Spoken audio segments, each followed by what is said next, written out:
Greetings, noble Spartans. Father Zac Povis coming to you with another edition of 3-Minute Theology. Of course, Catholics around the world this week will be beginning the season of Lent, a season during which we prepare to celebrate the greatest feast day of the year, the Feast of Easter, the Feast of Jesus' Resurrection.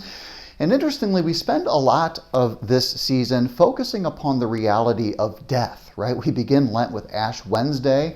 In many places, ashes will be put upon our forehead, and the priest or the minister will say, "Remember that you are dust, and to dust you shall return. Remember your mortality."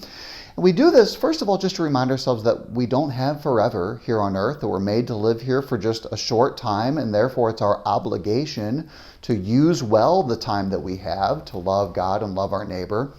But we also give it this focus to remind ourselves that death does not have the final say over us, that ultimately Ash Wednesday and Good Friday are pointing towards Easter, pointing towards resurrection, towards Jesus' resurrection and your resurrection and my resurrection. And that therefore death is not something of which we need to be afraid. Any psychologist will tell you that the most effective way to overcome your fears is by facing them. That by being exposed to those things which make us afraid, we are made braver and we're made ultimately not afraid. As Christians, of course, we believe that God himself has entered into the most fearful of realities, that is, death itself, and has overcome for us so that we would not need to be afraid.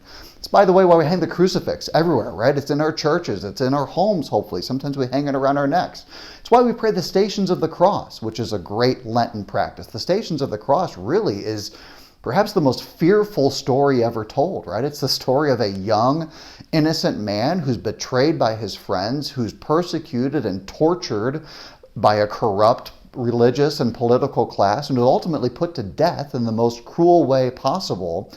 And God himself enters right into the heart of that cruel and dark and fearful story, and he overcomes for you and for me. And he does so to demonstrate to us that he's prepared to enter into the darkest moments of your story as well and overcome for you. If you believe in resurrection, then truly you need never be afraid of anything else ever again. It's the most often repeated phrase in the Bible. Do not be afraid. When you believe in resurrection, you can look into the heart of the darkest, the bleakest, the seemingly most hopeless situations of your life and say, even this, my Lord has redeemed and conquered for me.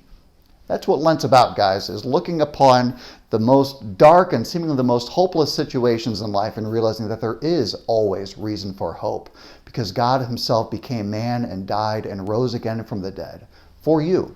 So have a good Lent, guys. I'll be praying for you, and we'll see you on the other side at Easter.